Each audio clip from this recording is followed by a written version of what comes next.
오늘은 이제 두 번째 챕터에 대해서 한번 보도록 하겠습니다. 네, 다 읽어 오셔서 아시겠지만 이제 예정론 관련해서 두 챕터로 나눠서 목사님이 이제 내용들을 풀어서 기록을 해 놓으셨어요. 그래서 내용에도 언급이 되어 있지만 첫 번째 챕터에서는 긍정적인 부분들에 대해서, 그리고 이제 물론 이제 부정적인 부분들은 아니지만 이제 사람들의 여러 논쟁거리가 될 수 있는 거리들에 대해서 이제 두 번째 챕터에서는 나누게 될 것이다라고 생각합니다. 그래서 1번 보시면 29페이지, 예정 교리만큼 반대에 부딪히고 왜곡되며 과장시킨 교리는 없을 것입니다. 어떤 사람들에게 예정 교리를 말하는 것은 외국의 속담인 것 같아요. 네, 화난 황소 앞에 빨간 깃발을 흔드는 것과 같다. 너무 적절한 비유지 않습니까? 우리 속담으로 치자면 불난 집에 부채질, 불난 데 기름을 붓는다, 이런 격이라고 할 수가 있겠죠. 어떤 그런 것과 같을 정도로 이 예정론이라는 것, 예정교리라는 것이 사람들 앞에 그만큼의 많은 어떤 반감들을 불러일으키는 교리라고 할 수 있다라는 것입니다. 예정교리에 많은 사람이 반대하는 이유는 예정교리가 말하는 것을 모르기 때문입니다. 저는 이게 참 시사하는 바가 큰 이야기라고 생각을 해요. 그러니까 오늘날 많은 사람들이 예전에 우리 믿음의 선배들이 그러했던 것만큼 말씀의 내용들을 공부하지 않고 배우질 않죠. 교리적인 내용들에 대해서도 당연히 심도 있게 배울 일들이 없고 그저 사랑의 하나님에 대해서 외치고 목 놓아 또 부르면서 그저 찬양하면서 그냥 연인을 대하듯이 하나님을 대하며 눈물이나 흘리는 어떤 그러한 것이 신앙의 전부인 것처럼 생각하는 것이 오늘날 많은 사람들의 어떤 신앙의 모습이라고 할 수가 있는 것입니다. 그러다 보니까 성경이 분명하게 또 명백하게 증거하고 있는 교리임에도 불구하고 이 교리의 내용들이 우리에게 생소하게 여겨지고 반감으로 여겨지게 된다는 사실입니다. 그래서 예정교리가 말하고 있는 것이 무엇인지, 이 교리 가운데 담겨져 있는 하나님의 뜻, 마음, 사랑이 무엇인지를 우리가 알지 못하기 때문에 이것을 거부하게 된다는 사실이죠. 그런 무지는 심지어 그리스도인이라고 고백하는 사람들 중에서도 성경에 대한 지식이 거의 없는 사람들이 있다라고 생각한다라고 하면 놀랄 것도 아니다라고 이야기를 하고 있는 것입니다. 그러니까 오늘날 이 시간, 동일한 시간대에 얼마나 많은 사람들이 예배를 드리고 성경을 듣고 말씀을 듣고 있습니까? 근데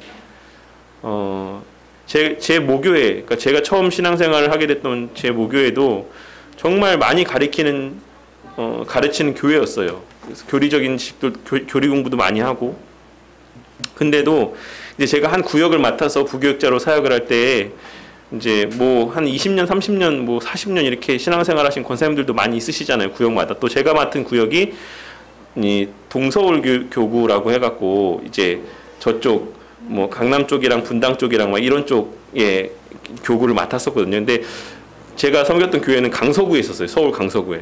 근데 그 권사님들이 거기서 분당에서 이 수지에서 강남에 이쪽에 도곡동 대치동 이런 데서 오신단 말이에요. 매 주일마다.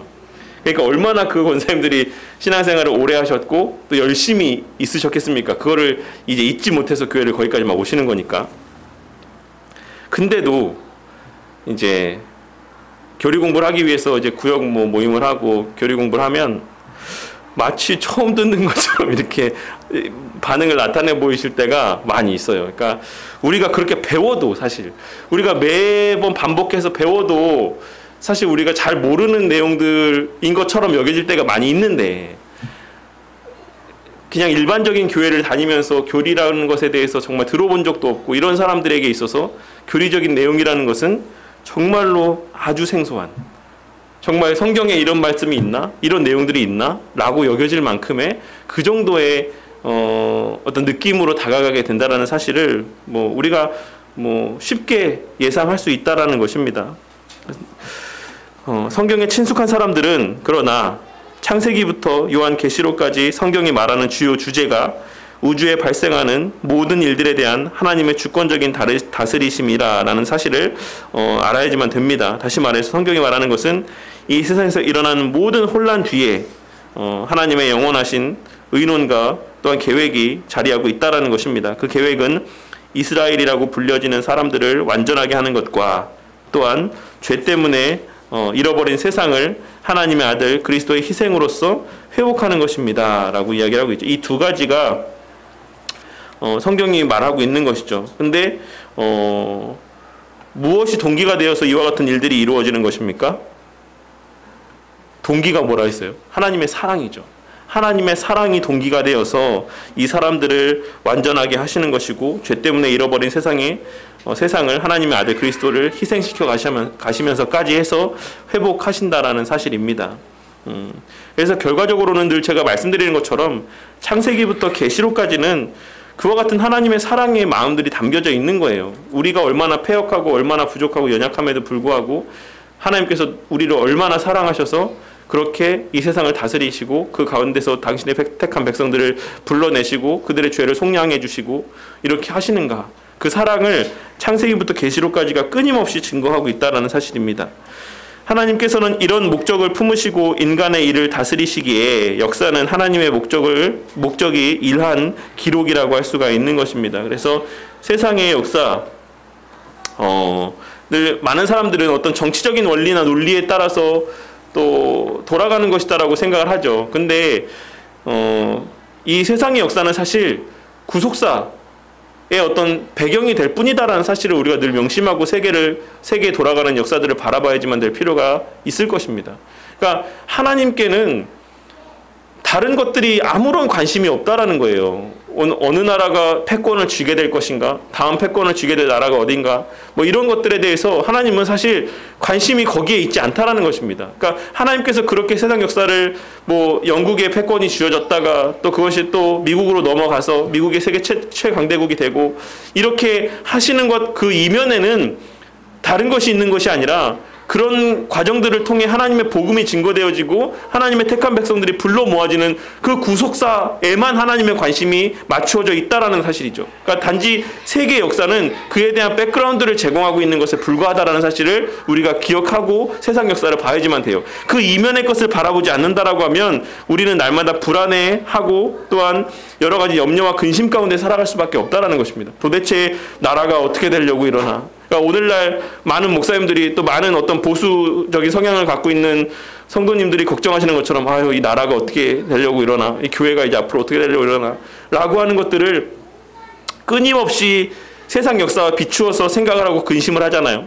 근데 우리가 뭐 여러 번 말씀드렸던 것처럼 초대교회 때부터 교회의 역사들을 봤을 때 교회가 평안한 시기보다 사실 핍박받고 어려움을 경험했던 시기가 훨씬 많죠. 비교할 수 없을 정도로 많아요.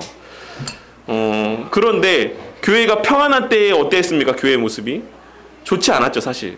오히려 핍박받았을 때 교회의 그 신앙이, 성도의 신앙이 더욱더 올곧고 바르고 또 교회가 더 성장해 나아가고 하는 모습들을 우리가 이 세상의 역사를 통해, 교회의 역사를 통해 확인할 수가 있다는 사실입니다. 그러니까 우리가 이 역사는 사실 그 모든 면밀한 과정들을 통해 하나님의 택한 백성들을 불러 모으시는 그 일들 가운데 초점이 맞추어져 있다라는 사실을 기억하고 세계의 역사를 그와 같은 안목으로 바라볼 수 있는 우리 모두가 되어야지만 된다라는 사실입니다.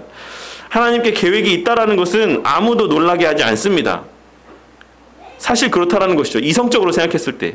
왜냐하면 우리도 모두 뭔가를 하기 전에 계획을 세우기 때문에 그렇다라는 것이죠. 이론적으로 보자면 사람들은 예정을 거부함에도 매일 살아가면서 실질적으로는 예정론자의 삶을 살아가고 있다라는 것이에요.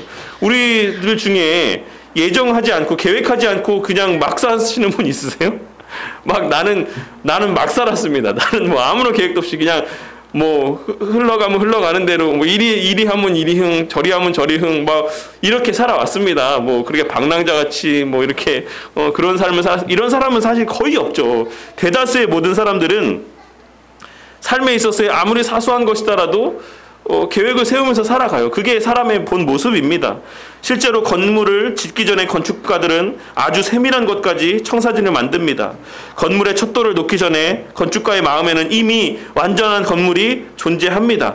당연한 거 아니겠습니까? 이미 완성된 건물을 생각을 하고 그리고 건물을 짓기 시작하는 것이지 지어가면서 계속해서 막 구상하면서 그렇게 순간순간 그렇게 짓는 게 아니다라는 것이에요. 그러니까 사람도 하물며 사람도 그런 것, 건물 하나를 지을 때에도 그와 같이 완성된 하나의 계획을 세우고 청사진을 머릿속에 그려놓으면서 건물을 짓는데 하물며 창조주이신 하나님, 완전한 지혜 가운데 있는 하나님이 세상의 역사를 처음에 창조하실 때, 계획하실 때 그것을 계획하지 않고 그냥 되는 대로 역사를 이루어 가신다? 사람의 어떤 자유의지에 맡겨서 그런 불완전함 가운데 세상 역사를 주관해 나아가신다?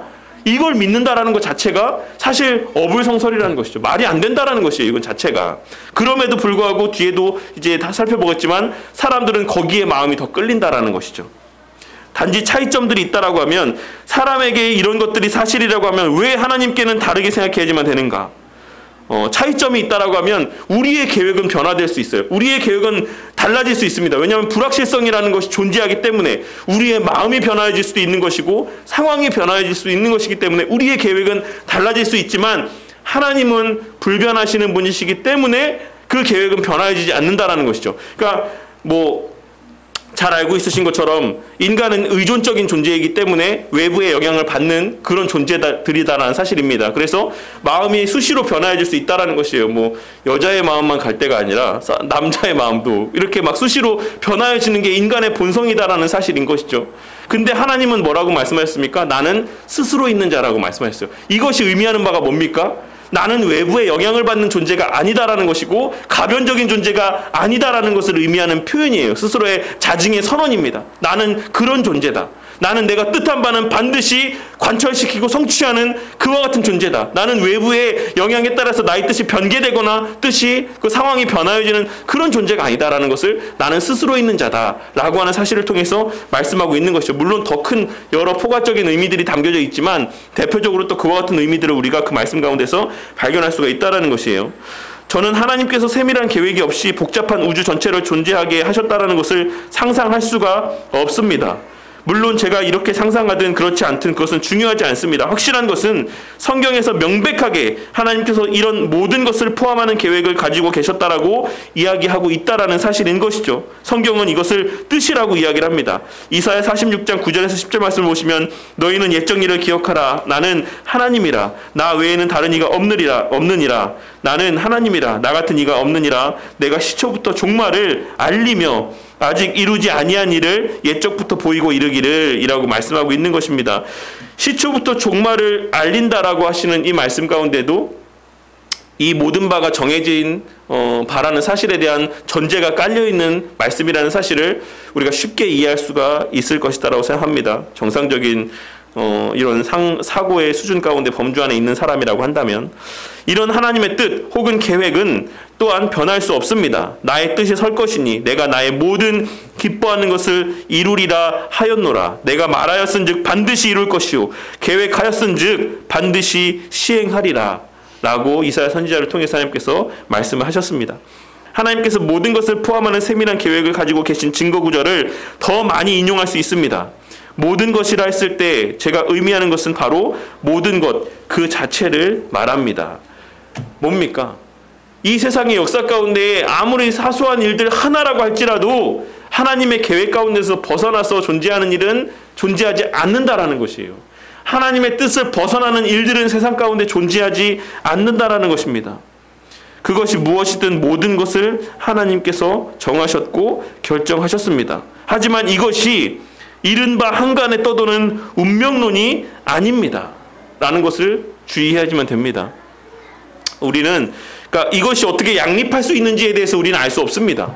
우리의 어떤 의지를 침범하지 않는 선에서 어떻게 하나님께서 하나님의 역사를 한치의 오차도 없이 성취해 나아가시는지에 대해서 우리는 다 이해할 수 없어요. 왜? 우리가 하나님이 아니니까. 하지만 분명한 것은 우리가 그것을 체험적으로 느끼며 살아가고 있다는 것이 중요한 것이죠. 우리의 삶을 돌아봤을 때 그것이 오랜 세월을 살았으면 살았을수록 50년, 60년, 70년을 살았으면 살았을수록 그 지난날의 삶을 돌아보았을 때 하나님의 뜻이 아니었다라는 것이 하나도 없는 것을 우리가 고백하게 될 수밖에 없다라는 것이에요. 그러한 경험들이 점점 더 쌓여가면서 우리의 신앙이 공고하여져 가고 그렇게 공고하여져 감을 통해서 하나님에 대한 소망과 천국에 대한 소망이 더욱더 간절해져 가는 것입니다. 내가 지금까지 살아온 삶의 모습을 보니까 한치도 당시에는 몰랐지만 내가 혈기가 왕성한 20대 한창 열심히 일할 때 30대 40대 이럴 때는 내가 그 순간 하나님의 뜻을 모르면서 그냥 막 살아왔지만 내가 지금에 와서 돌아보니 하나님의 크신 뜻 가운데 어긋난 것이 하나도 없다.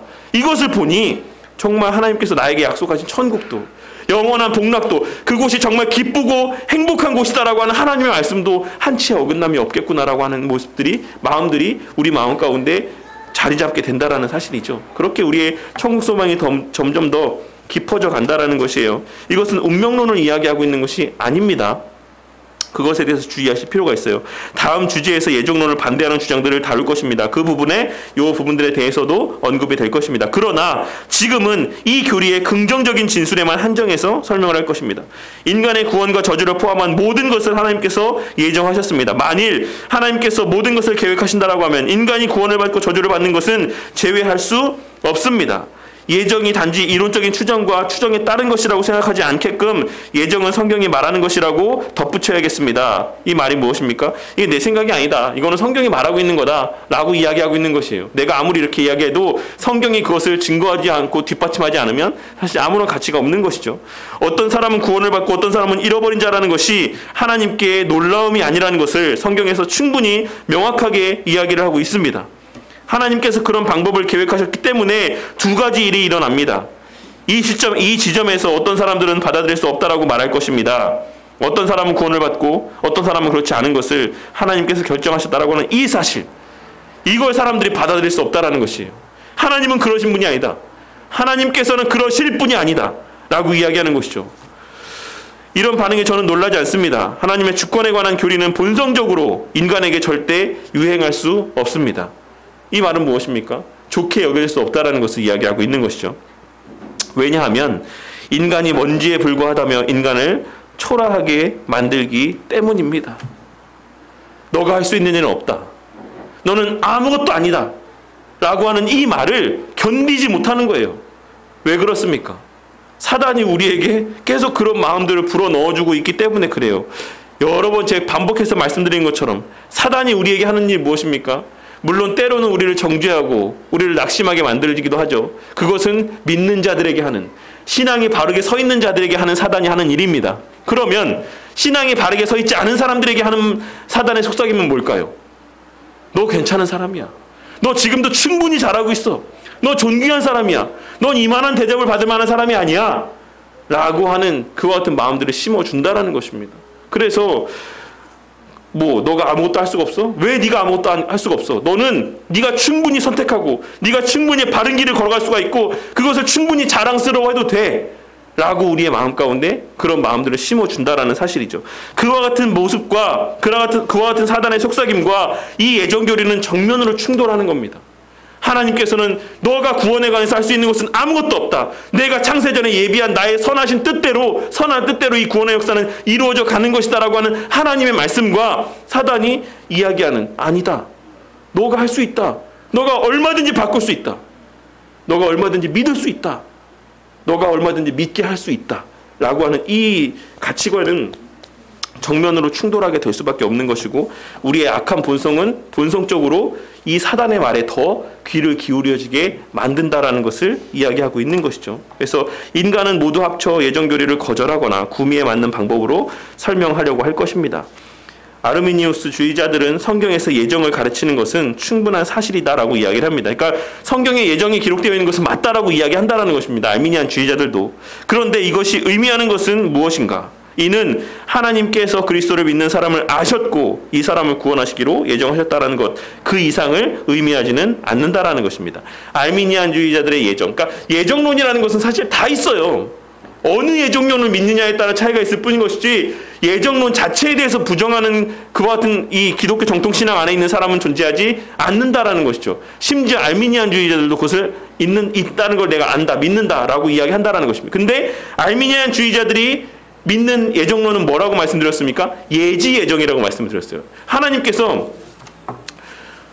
저를 이제 예를 들어 설명드릴 때, 저 구제일이라는 사람을 보니까, 애를 보니까 쟤는 몇 살 때쯤 돼서 믿음을 받아들일 것 같아. 그리고 이렇게 목사가 돼서 이렇게 쭉 이렇게 하나님 안에서, 말씀 안에서 이렇게 거할 것 같아. 그래서 택하셨다라는 거예요. 아시겠습니까? 하나님께서 믿게끔 하셨다는 게 아니라, 믿게끔 정하셨다는 게 아니라 그 사람이 믿을지 안 믿을지, 그 사람에게 달려있는 그 자유를 그 사람이 어떤 방향으로 쓸지를 하나님께서 알고, 그래 그럼 얘는 구원받은 자, 얘는 구원받지 못한 자, 이렇게 하셨다라는 것을, 그러한 예정을 믿는다라고 이야기하는 것이 알미니안주의자들의 예정론의 내용입니다. 네, 하나님께서는 어떤 선택을 할 것인지 미리 아셨지만 그 선택을 결정하시지는 않았다라는 것이죠. 그 인간의 결정 가운데 하나님께서 개입하시지 않는다라는 것을 이야기하고 있는 것입니다. 이 견해는 널리 받아들였습니다. 좀 더 살펴보면 인간이 구원받을지 그렇지 못할지 결정하는 것은 하나님이 아니라 결론적으로 인간에게 달려있다라는 것입니다. 설령 그 포션이 아주 적을지라도. 그래서 뭐 하나님의 절대 주권을 99.99999%를 드러낸다라고 해도 거기에 0.00001%의 인간의 불순종과 불선택으로 인하여서 하나님은 구원하시기로 마음먹은 자라고 할지라도, 저를 너무 사랑하셔도 제가 만약에 그 0.0001%의 선택을 하지 않을 때 하나님께서는 저를 구원하실 수가 없는 분이 되는 것이죠. 그러니까 한마디로 그것은 무능력한 하나님이 된다는 것입니다. 알미니안주의자들의 그런 주장에 따라서 하나님을 믿게 된다라고 하면 그와 같은 맹점들이 발견될 수가 있다라는 것이에요. 자리하고 있다라는 것입니다. 개혁주의자들은 이 견해를 반대합니다. 우리 앞에 놓인 문제는 이것입니다. 인간이 그리스도를 믿었기 때문에 하나님께서 구원하시도록 예정하셨는가, 아니면 그 사람이 예정되었기 때문에 그리스도를 믿을 수 있게 되었는가, 이 두 가지의 의견들이 상충하고 있다는 것입니다.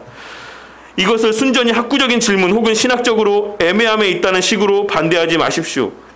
저는 이것이 매우 중요한 질문이며 교회의 부흥과도 관련된 것이다라고, 직접적으로 관련된 것이다라고 확신합니다라고 프랑크 목사님은 이야기를 합니다. 우리의 최종 권위인 성경으로 돌아가 봅시다. 이미 구약에서 모든 것이 명백하게 드러났듯이 구원을 포함한 모든 일에서 하나님께서 주권자이십니다. 사람들이 하나님을 선택하거나 반대하는 것을 결정할 때까지 하나님께서 기다리신다라고 성경은 말하지 않습니다.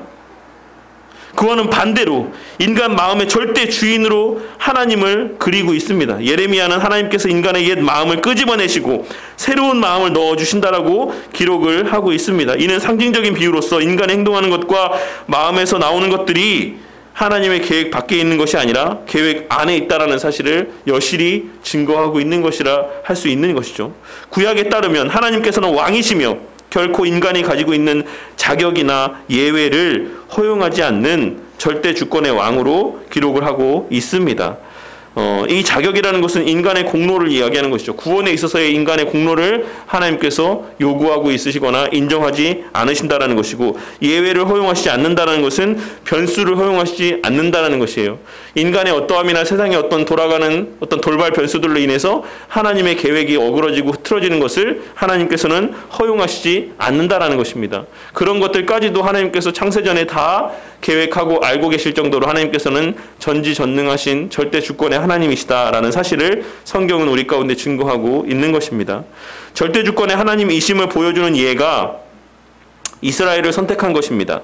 이스라엘 안에 훌륭함이 있어서 하나님께서 선택하신 것이 아닙니다. 오직 주권적인 은혜로 다른 많은 나라들로부터 유일하게 선택을 받은 것입니다. 이를 개인의 구원에도 적용할 수가 있는 것입니다. 개인은 하나님의 주권적인 은혜로 구원을 받습니다. 이런 사실이 신약에서 매우 명백하게 드러나고 있습니다.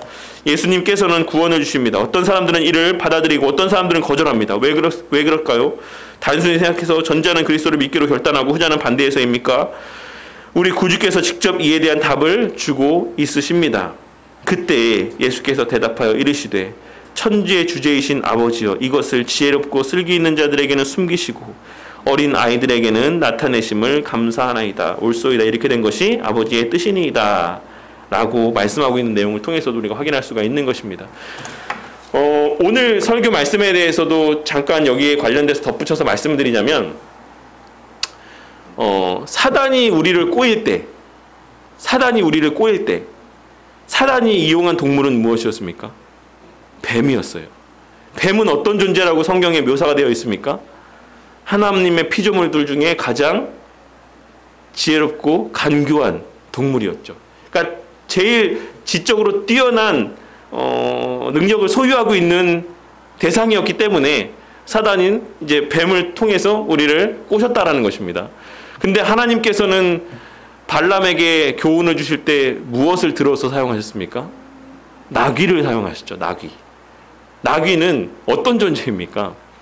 아주 무식하고 미련한 존재로 여겨지는 대상이에요. 그저 짐을 나르는 용도를 위해서 그냥 존재하는 이를 통해서도 하나님께서는 어떤 존재들을 들어 사용하시는가, 하나님의 구원의 원리 가운데 하나님의 통치의 방식이 무엇인가를 그러한 상황들을 통해서도 극명하게 우리 가운데 나타내 보여주시고 있는 것이죠. 스스로 지혜 있다, 스스로 잘났다라고 생각하는 자들을 통해서가 아니신, 그냥 사람들 앞에 무가치하게 여겨지는, 하찮게 여겨지는 그와 같은 존재들을 통해서, 그와 같은 이들을 통해서 하나님께서는 하나님의 구속의 역사를 이루어 가시고 그런 자들에게 하나님의 지혜를 나타내 보이신다라는 사실을 하나님께서는 오늘 말씀 가운데 나귀를 통해서 나타내 보여주신 하나님의 뜻을 보여주시는 모습을 통해서도 증거하고 있으신 것입니다. 그러니까 성경은 창세기부터 계시록까지 끊임없이 일관된 하나의 원리에 따라서 논증되어지고 있는 것입니다. 그러니까 예외가 존재하지 않아요. 우리가 그것을 발견하느냐 발견하지 못하느냐에 있는 것이지, 우리가 교리의 토대 그 중심의 원리를 바르게 이해하고 있을 때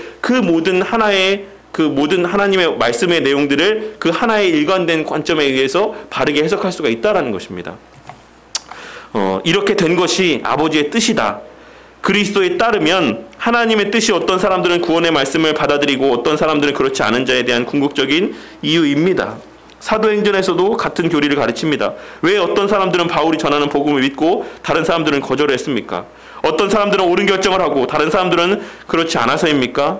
확실히 이런 사실은 일부분이지만 궁극적인 원인은 하나님께서 어떤 사람들에게 믿음을 주시고 어떤 사람들에게는 주시지 않았기 때문입니다. 누가가 한 말을 인용해 보겠습니다. 영생을 주시기로 작정된 자는 다 믿더라. 영생을 주시기로 작정된 자는 다 믿더라. 여기에 우리는 껍질 안에 들어있는 예정에 관한 교리를 가지고 있습니다. 오직 구원받기로 예정된 자들만이 믿게 된다라는 것입니다. 구원받은 자들이 믿었기 때문에 예정된 것이 아니라 예정되었기 때문에 믿을 수 있게 되었다라고 성경은 분명하게 증거하고 있는 것입니다. 하나님의 선택이 인간 안에 있는 것에 달려있지 않다라는 이런 근본적인 진리를 로마서 9장에서 더욱 명확하게 그리고 있습니다. 그 자식들이 아직 나지도 아니하고 무슨 선이나 악을 행하지 아니한 때에 택하심을 따라되는 하나님의 뜻이 행위로 말미암지 않고 오직 부르시는 이로 말미암아 서게 하려 하사라고 기록하고 있다라는 것이죠. 하지만 이것이 공평합니까? 이것이 공정합니까? 바울이 하나님을 편애하는 분으로 묘사하는 것이 아닙니까? 지금도 예정에 대해서 반대하는 자들이 나타나고 있는, 이전부터 반대하는 자들이 있어 왔던 것입니다.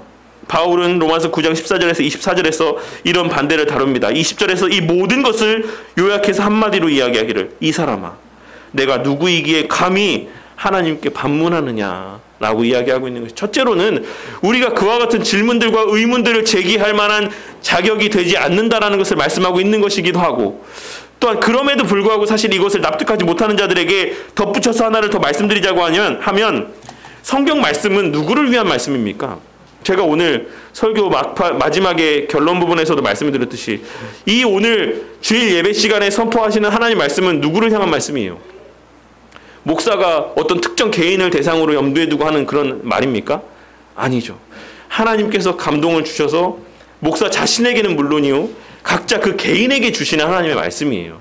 근데 오늘날 어떻습니까? 설교를 들을 때 사람들의 반응은 대다수가 뭐 여러 번 제가 우스갯소리로도 말씀을 드렸지만, 아유 오늘 말씀은 어디 뭐 김권사가 들어야 되는데, 뭐 저기 누구 장로가 들어야 되는데, 누구 집사가 들어야 되는데, 아유 누가 들어야 되는데, 이런 이야기들을 밥 먹듯이 한다라는 것이죠.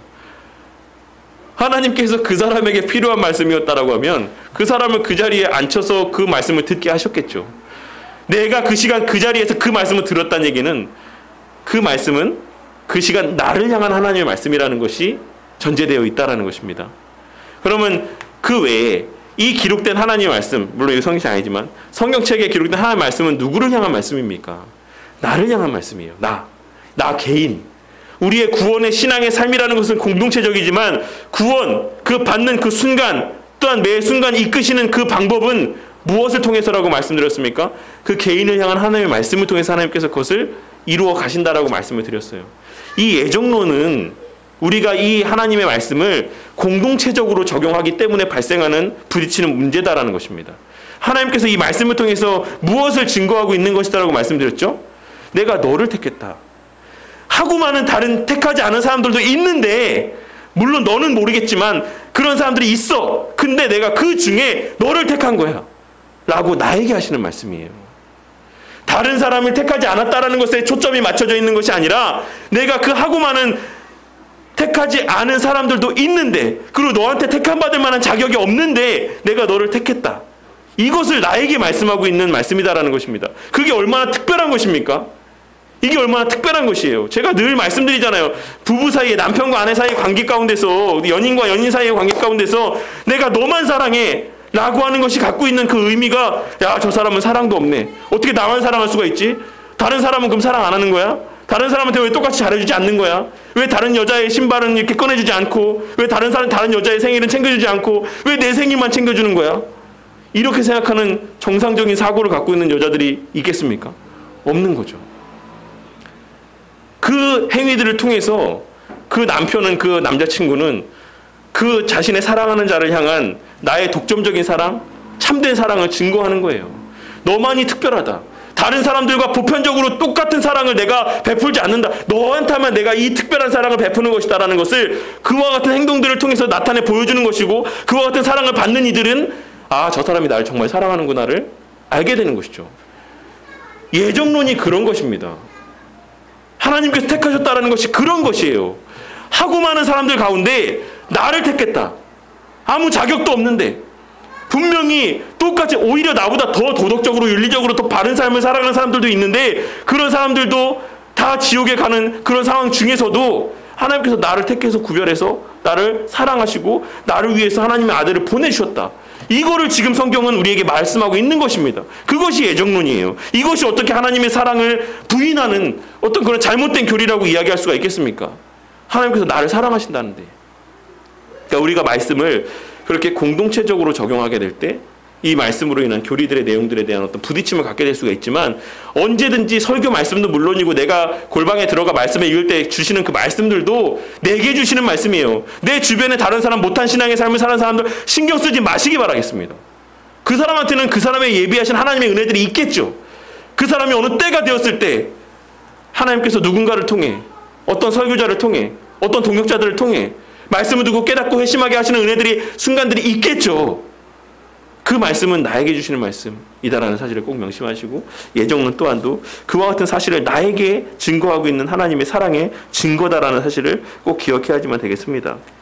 이제까지 제가 진술해온 것이 매우 불완전하다는 것을 알고 있습니다. 예정을 오해하시지 않도록 예정에 의미하지 않는 것들을 말해야겠습니다. 예정은 하나님께서 어떤 사람들에게 구원을 주시도록 선택하실 때 자기 멋대로 하시거나 선한 이유도 없이, 그리고 선택의 이유가 우리에게 있음에도 신비스럽게 하는 것을 의미하는 것이 아닙니다. 그러니까는 사실은 우리에게 있었다라는 것이죠. 뭐 우리가 알지 못하는 그런 어떤 자격 조건들이 있었지만 그 구원 자체를 신비스럽게 보이게 하시기 위해서 하나님께서 우리에게 감춰놓으신 그런 것이 아니다라는 것을 이야기하고 있는 것입니다. 또한 죄인이 죽는 것을 하나님께서 기뻐하시거나 은혜의 문에 들어가기를 원하는 자에게 닫혀있다, 하나님께서 막으신다 라는 것을 의미하는 것도 아니다라는 사실입니다. 우리는 지나치게 이와 같은 것들에 대해서 많은 가치를 부여하거나 관심을 가질 필요가 없다라는 것이죠. 누구든지 원하는 자는 다 하나님의 백성이 되는 그런 특권들을 맞이하게 될 수가 있습니다. 누리게 될 수가 있다라는 것이죠. 하지만 그 원리에 대해서 우리가 알 수 있는 것은, 온전하게 알 수 있는 것은 아니다라는 사실을 명심해야 되겠습니다. 스펄전은 선택에 대한 설교 중에서 이렇게 말합니다. 저는 선택받지 않았으면 어떡하지? 저는 선택받지 않았으면 어쩌지? 라고 하며 초조해하고 염려하는 사람들을 종종 만나게 됩니다. 오, 그대요. 초조해하고 염려하는 사람들은 다음과 같이 말합니다. 저는 그리스도를 신뢰하는 것을 압니다. 저는 그 이름을 믿고 그리스도의 보혈을 신뢰하고 있는 것을 압니다. 그런데 제가 선택받지 않았으면 어쩌지요?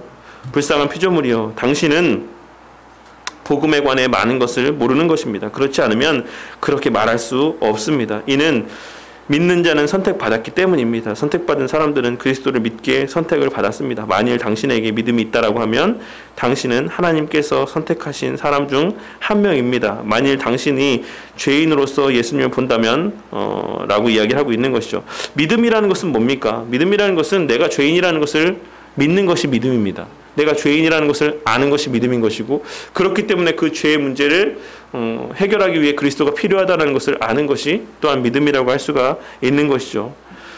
제 손에는 아무것도 가져오지 않았나이다. 저는 오직 주의 십자가만을 붙잡나이다. 라고 하는 이 고백에서처럼, 그렇기 때문에 믿음의 실체, 믿음의 결정체, 믿음의 극치는 십자가라고 할 수가 있는 것이에요. 십자가에서 드러내는 명백한 사실이 무엇이라고 말씀드렸습니까? 우리가 죄인이라는 사실이 십자가에서의 달리신 예수님의 모습 가운데 극명하게 드러나고 있는 것이에요. 예수님께서 왜 십자가에 달리셔야지만 됐는가? 그 사실이 우리의 죄인됨을 증거하고 있는 것이고, 왜 예수님께서 십자가에 달리셔야지만 됐는가? 우리 스스로가 그 십자가의 달림으로 통해서 죄의 문제를 해결할 수 없기 때문에 예수님께서 달리셨다라는 사실을 증거하고 있는 것이고, 그렇게 십자가에 달려 죽으시기까지 주님께서 나를 사랑하신다라고 하는 것이 그 십자가에서 증거되어지고 있는 것입니다. 그러니까 우리의 신앙이라는 것이 십자가에서 출발해서 십자가로 끝마쳐진다라고 해도 과언이 아니다라는 것을 우리는 명심해야지만 되겠습니다. 당신은 선택받은 사람입니다. 창세전에 하나님의 사랑을 받은 사람입니다. 이는 하나님께서 당신에게 능력을 주지 않으시고 고백하도록 선택하지 않으셨다라고 하면 당신은 그렇게 고백할 수가 없다라는 것을 의미하는 것이죠. 그리스도가 당신의 구원의 유일한 소망입니까? 당신은 그리스도를 믿습니까? 두려워하지 마십시오. 당신은 하나님의 선택을 받은 사람입니다. 너희는 그 은혜에 의하여 믿음으로 말미암아 구원을 받았으니 이것은 너희에게서 난 것이 아니요 하나님의 선물이라. 행위에서 난 것이 아니니 이는 누구든지 자랑하지 못하게 함이라. 이거 암송하셨습니까? 네, 이거 암송하셨어요? 뒤에 번호에 나오잖아요. 이거 더 깊은 질문 나눌 때. 어쨌든 그와 같은 말씀을 늘 마음 가운데 새기고 살아가시는 성도님들이 되시기를 바라겠습니다. 혹시 이 내용들 가운데서 혹시 의문나는 것들이 있으십니까? 이해가 되지 않는다, 난 납득이 되지 않는다 라는 부분들 혹시 있으세요? 없으시면 우리 요 더 깊은 공부를 위한 내용 나누도록 하겠습니다. 1번 38페이지에 1번 창세기부터 요한계시록까지 성경이 말하는 주요 주제는 무엇입니까? 29페이지에 그 답이 기록이 되어 있죠. 뭐라고 되어 있습니까? 성경이 말하는 주제는 우주에 발생하는 모든 일들에 대한 하나님의 주권적인 다스리심에 대해서 성경은 증거를 하고 있다는 것이죠. 그리고 그 동기는 무엇이라고 말씀드렸습니까? 하나님의 우리를 향한 사랑이다 라고 말씀을 드렸어요. 네, 성경은 그것을 증거하고 있는 것이죠. 성경에서 말하는 하나님의 계획은 무엇입니까? 29페이지와 30페이지에 기록되어 있는 그 계획은 이스라엘이라 불리는 사람들을 완전하게 하는 것, 첫 번째. 또 죄 때문에 잃어버린 세상을 하나님의 아들 그리스도의 희생으로 회복하는 것, 이것을 이야기하고 있는 것입니다. 그것이 하나님의 계획인 것이죠. 3번 지은이는 사람들이 예정교리를 받아들일 수 없다라고 말하는 것에 놀라지 않는다라고 이야기를 합니다. 그 이유는 무엇입니까? 저는 물론 직접적인 것은 32페이지에 기록되어 있지만 29페이지에 있는 내용도 답이 된다라고 생각을 해요. 29페이지에 그리스도인이라고 고백하는 사람들 중에서도 성경에 대한 지식이 거의 없는 사람들이 있다라고 생각하면 사실 놀랄만한 것도 아니다. 그러니까 사람들이 성경도 모르는데, 하나님 말씀도 모르는데 이 예정교리를 받아들일 수 없는 것은 당연하지 않겠느냐라고 할 수 있는 것이고, 또 32페이지에 기록되어 있는 내용을 통해서 하나님의 주권에 관한 교리는 본성적으로 인간에게 절대 유행할 수가 없다. 왜냐하면 인간이 먼지에 불과하다며 인간을 초라하게 만들기 때문이다. 인간은 스스로 가치 있게 여김받고 존귀하게 여김받기를 원하는 본성적인 악함을 갖고 있는데, 나는 그만큼 특별한 존재다라고 하는 그런 여김받기를 원하는 그와 같은 본성들이 내재되어 있는데, 거기에다 대고 너가 할 수 있는 것이 아무것도 없다라고 이야기하는 그 말은 당연히 받아들일 수가 없겠죠. 그러니까 그와 같은 것을 이야기하고 있는 것입니다. 4번에 알미니안주의자들이 말하는 예정은 무엇입니까? 무엇이라고 말씀드렸죠? 예지 예정이라고 말씀을 드렸죠. 나중에 저 사람이 믿을지 믿지 않을지, 하나님을 선택하지 않을지 이것을 알고 하나님께서 그걸 보고 택하셨다는 사실입니다. 그래서 엄밀히 이야기하자면 그 구원은 인간의 선택으로 말미암는 것이다라고 그렇게 믿는 것이 알미니안주의자들의 예정론입니다.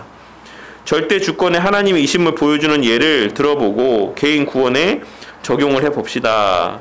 무엇을 예를 들어서 할 수 있다라고 설명할 수 있다라고 말씀을 드렸습니까?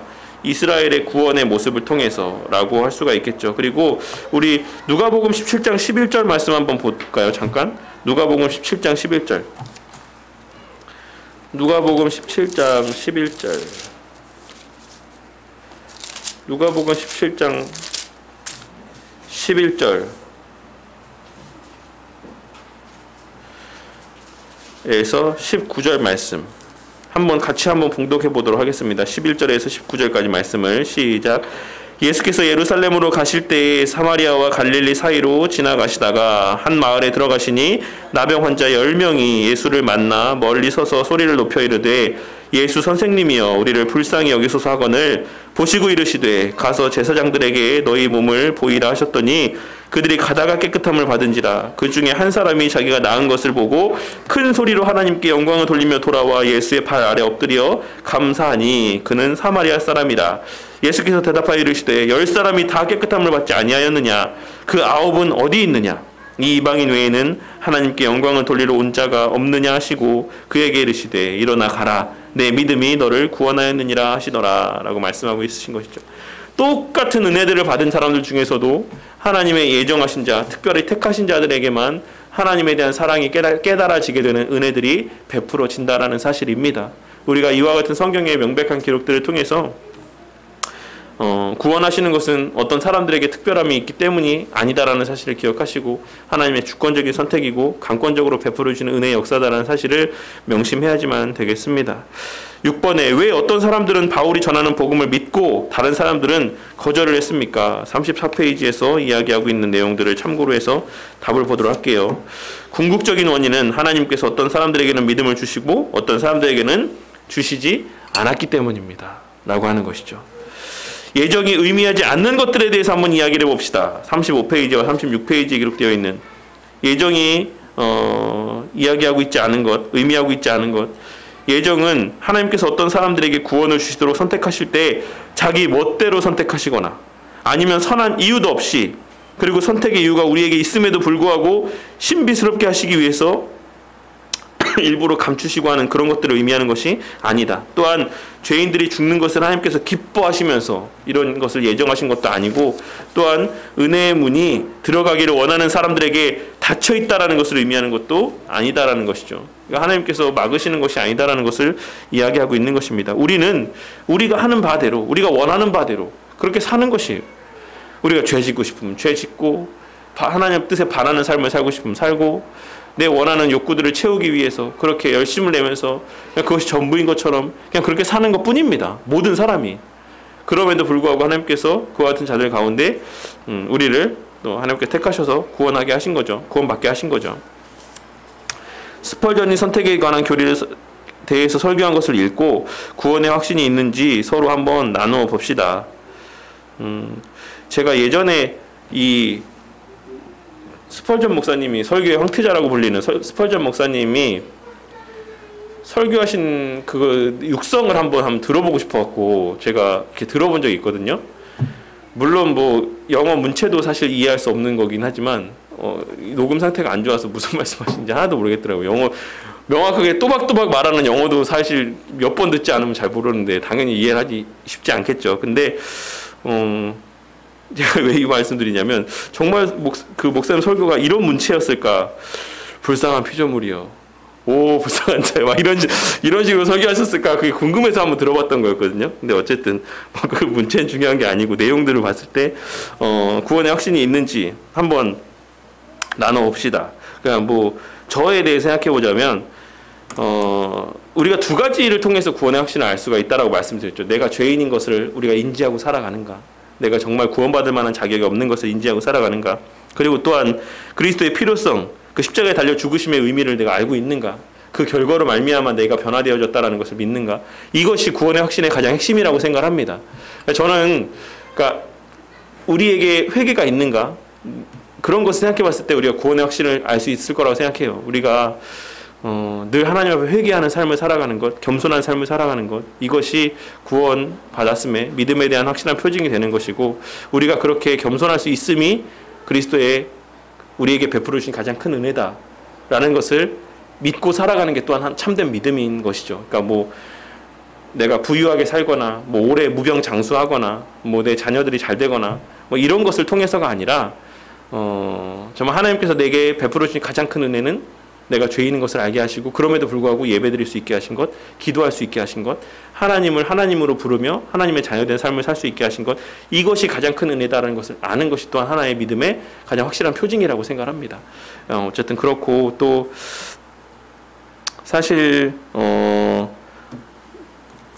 네, 제가 뭐 이렇게 목사가 된 것도 사실 뭐 하나님의 너무나도 큰 은혜인 것이죠. 저는 그렇게 생각을 하고, 저는 정말 되게 늦게 신앙생활을 했거든요. 엄청나게 늦게 시작을 했고, 그리고 뭐 사실 세상에서 뭐 하고 싶은 거 다 하고서 나중에 신앙생활을 하게 됐기 때문에 뭐 더 이상 세상적인 것에 대해서 이렇게 뭐 기웃거리고 싶은 마음이 없습니다. 다 해봤기 때문에. 그래서 뭐 그런 것 자체가 저 같은 정말 물론 바울의 비할 바도 안 되고 뭐 그런 사람이지만 그렇게 부족하고 연약한 나중에 회심한 자가 이렇게 하나님의 교회 가운데서 목사로서 성도들을 섬기고 교회를 섬기며 살아갈 수 있는 것 자체가 또한 하나님의 은혜라고 생각하고, 그것이 또 하나의 구원의 또 확신이라고 생각합니다. 그래서 어쨌든 서로 스스로에게 한번 물어보세요. 각자의 구원의 확신에 대해서 늘 곰곰이 생각해 볼수록 이 구원의 확신에 대한 하나님 앞에서의 간구함, 또 물음은 늘 우리 가운데 영적인 유익을 줄 거라고 생각합니다. 에베소서 2장 8절과 9절의 말씀을 함께 암송해 봅시다. 제가 어저께 이거 다 주일 예배 준비하고 이거 암송하느라 네, 계속 엄청나게 했는데 한번 각자 다 암송해 보시기를 바라겠습니다. 너희는 그 은혜에 의하여 믿음으로 말미암아 구원을 받았으니 이것은 너희에게서 난 것이 아니요 하나님의 선물이라. 행위에서 난 것이 아니니 이는 누구든지 자랑하지 못하게 함이라 라고 하는 이 말씀이 늘 우리의 마음 가운데 깊게 새겨져서 우리가 교만하여 지려 할 때마다, 우리를 높이려 하는 사단의 미혹이 있을 때마다 이 말씀을 상기시키며 또 상기하며 또 하나님 앞에 겸손하여지는, 하나님께만 영광 돌리는 우리 모두가 되기를 바라겠습니다.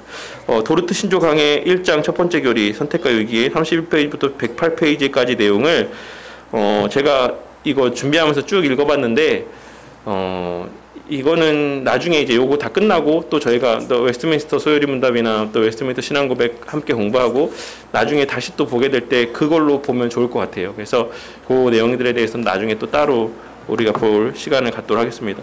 와, 얼마나 우리가 볼 게 많습니까? 하이델베르크 요리 문답도 한번 봐야 되죠. 벨직도 한번 봐야 되죠. 도르트도 한번 봐야 되죠. 웨스트민스터 신앙고백도 한번 봐야 되죠. 아, 뭐 진짜 우리 권사님들 강건하셔야 됩니다. 보셔야 될 게 많기 때문에 시력 관리 잘 하시고. 네. 어쨌든 나중에 우리가 찬찬히 하나씩. 근데 사실 뭐 보다 보면 네, 이게 뭐 이런 표현이 좀 그렇지만 어쨌든 이 내용이 또 저 내용이고 이 내용이 또 저기에 써 있고 또 단지 상황에 따라서 좀 다른 뉘앙스의 다른 표현들로 기록되어 있을 뿐이지 그 그 중심에 있는 메시지는 다 똑같습니다. 그래서 우리가 그렇게 서로 보완하면서 어떤 차이점들이 있고 또 이것을 또 어떻게 또 다른 교리 문답에서는 또 신앙고백에서는 어떻게 풀어서 설명을 하고 있고 또 그런 것들에 대해서 우리가 좀 더 많은 유익을 누릴 수 있을 거라고 생각해요. 저는 개인적으로는 하이델베르크 요리 문답의 내용들이 되게 실제적이고 가슴에 좀 절절하게 와닿는 그런 고백들이라고 생각을 하고, 그래서 살아서나 죽어서나 당신의 유일한 위로가 무엇입니까? 라고 이야기하는 그 질문 자체가 엄청 임팩트가 있지 않습니까? 아, 네. 그래서 어쨌든 우리가 요거 보고 또 하이델베르크 요리 문답도 한번 같이 나누는 시간을 갖도록 하겠습니다.